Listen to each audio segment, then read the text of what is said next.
wrong thing to say. Get your ass over to that cash register. He bounced up and down on the balls of his feet, thrusting the gun toward her like a foil, and Sarah instinctively braced in anticipation of it going off. Now!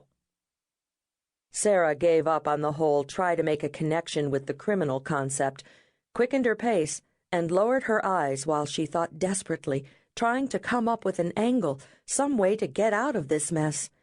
She had managed to call 911 on her cell phone as soon as she'd realized that a robbery was going down at the front of the store. That was the good news. At the time, dog food in hand, she'd been fleeing toward what she presumed was the back exit, heading toward the hall that led to the restrooms and beyond.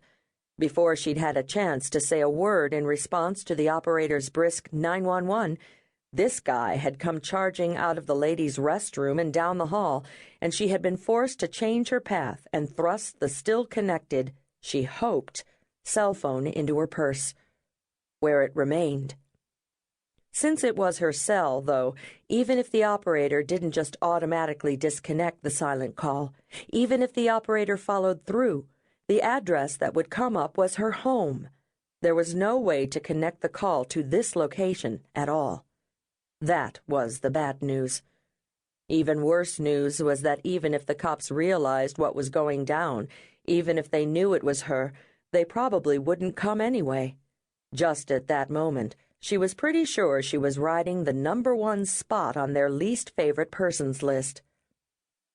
Dumb bitch, the robber said, the words just barely muffled by the mask. Sarah's hackles rose instinctively.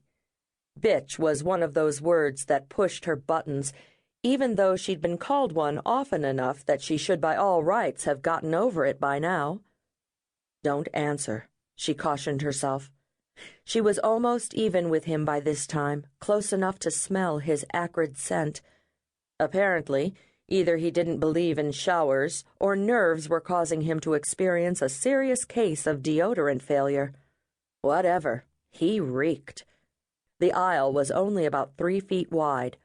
She was going to have to put herself within a few inches of him to get past.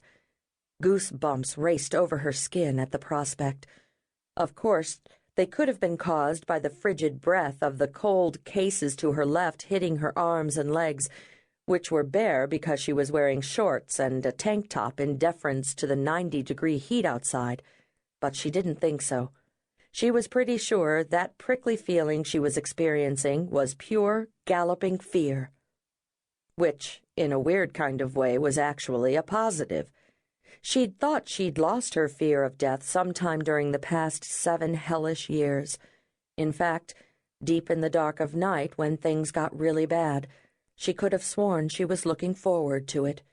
It was probably the whole getting shot bit that was freaking her out now, which was perfectly understandable.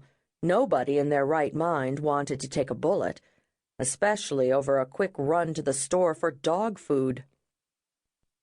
What, you got shit for brains or something? I said move! Skeleton Boy glared at her.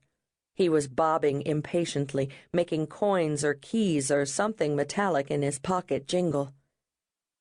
Yes, okay.